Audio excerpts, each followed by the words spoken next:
Ed eccoci ad un nuovo podcast di Milano Misteriosa, tratto da un articolo sempre del blog di Milano Misteriosa, e l'articolo è Esoterismo nascosto nei grandi progetti milanesi.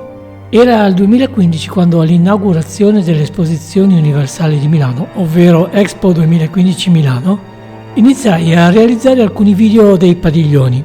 Andai infatti all'inaugurazione il 1 maggio assieme alla mia famiglia perché volevo verificare con mano tutte quelle cose che erano state dette su questo evento. In particolare ero motivato dai commenti negativi che da più parti venivano ampiamente diffusi. Fu così che con i 3 biglietti acquistati con un fortissimo sconto grazie ai punti di un noto supermercato potei scoprire un mondo incredibile. Esposizione mondiale o fiera di paese? Già, il clima era quello. Si parlava di Expo come di un evento mondiale, ma alcuni lo definivano qualcosa come appena poco più di una fiera di paese. Tanti prodotti alimentari da assaggiare, ovviamente a prezzi non proprio popolari e nulla più. Fu perciò una sorpresa per me scoprire che in realtà si trattava di un'esposizione culturale che aveva come fulcro la tematica dell'alimentazione. Nel suo profondo proponeva temi ben più complessi, perché non solo il corpo si alimenta anche lo spirito, la mente, il cuore. Da semplice visitatore a vero e proprio social media expert di Expo. Quella che è iniziata come una semplice visita, peraltro accompagnata da un certo scetticismo, è in brevissimo tempo diventato amore a prima vista. Tanto che io e mia moglie abbiamo deciso di parlare della nostra esperienza sui social, da cui è nato un gruppo Facebook in cui spiegavamo quella che era stata la nostra esperienza.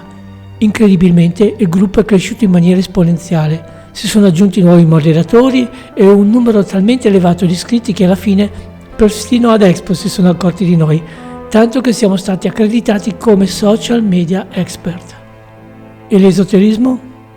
C'era tanto da vedere che spesso si notava solo tutto ciò che era esposto, che era chiaramente visibile, ovvero l'esposizione universale. Ma poi, ragionando su ciò che era esposto e come veniva esposto, fu chiaro che Expo era molto più di una semplice esposizione. C'erano diversi percorsi fattibili e tra questi quello esoterico, dedicato al nutrimento dell'anima. Alcune volte era palese, evidente e chiaro, davanti agli occhi, altre era nascosto, celato, quasi impercettibile il riferimento all'esoterismo. E infatti, ancora adesso, quando ripenso e rivedo foto o video di Expo, noto nuovi elementi che prima mi erano sfuggiti. Nel video che avevo realizzato all'epoca e trovate sotto in descrizione, ne ho raccolti molti di questi elementi, ma non tutti, naturalmente. Se avete qualche ricordo riguardo ad Expo, di qualche elemento che non è stato citato nel video, dopo che l'avete guardato, non mancate di commentare su YouTube, sotto il video, quello che pensate possa essermi sfuggito. Infatti manca il riferimento al padiglione inglese, che tra l'altro ha vinto il premio come migliore architettura tra i partecipanti. Per mia fortuna ho realizzato un video del padiglione molto interessante. Per chi conosce i temi esoterici sarà facile individuare nelle api un alto valore simbolico, ma quello che non avevo notato e che ho notato più tardi è la quadratura del cerchio, riportato in una forma tridimensionale. Fateci caso. L'elemento centrale del padiglione è un grande cubo, al cui interno c'è una sfera. Potete sempre vedere in descrizione il video del padiglione inglese. Un evento epocale che ha dato il via alla rinascita di Milano. È anche grazie ad Expo che Milano è molto cambiata in questi ultimi anni. Dal 2015 ad oggi ci sono nuovissimi grattacieli, moltissime aziende internazionali hanno scelto questa città per aprire le proprie sedi. Flag shop portano moltissimo capitale all'estero e rendono la città meneghina ancora più internazionale di quanto non fosse mai stata. Proprio in una di queste aree si trova una sorta di continuazione dei riferimenti esoterici di Expo.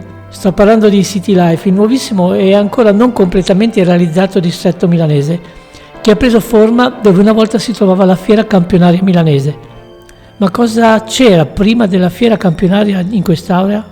Proprio Expo. Solo era l'esposizione internazionale del 1906, già perché Milano ha ospitato una prima esposizione internazionale nei primi del Novecento e come si può ben vedere nella piantina per chi sta vedendo il video su YouTube e non come podcast, L'area era esattamente la stessa, o per meglio dire, una delle due aree era quella in cui attualmente possiamo ammirare i magnifici grattacieli di City Life. L'altra era quella di Parco Sempione, con l'entrata posizionata dove ancora oggi possiamo osservare l'Acquario di Milano. Questo è l'unico edificio rimasto a testimonianza di quell'esposizione. Come si sa, infatti, una volta terminate, le esposizioni universali devono per regolamento essere completamente smantellate. I due parchi dell'esposizione erano collegati tra di loro con un treno elettrico sopraelevato. Anche questo è stato smantellato una volta terminata l'esposizione. Il suo tragitto era una parte di quello dell'attuale tram 19. Ancora prima in quest'area c'era la Piazza d'Armi. Spostata altrove con la costruzione della fiera campionaria nel 1923, divenne l'area definitiva della fiera. Ma esiste un filo conduttore che parte dal 1906 per arrivare fino ad oggi?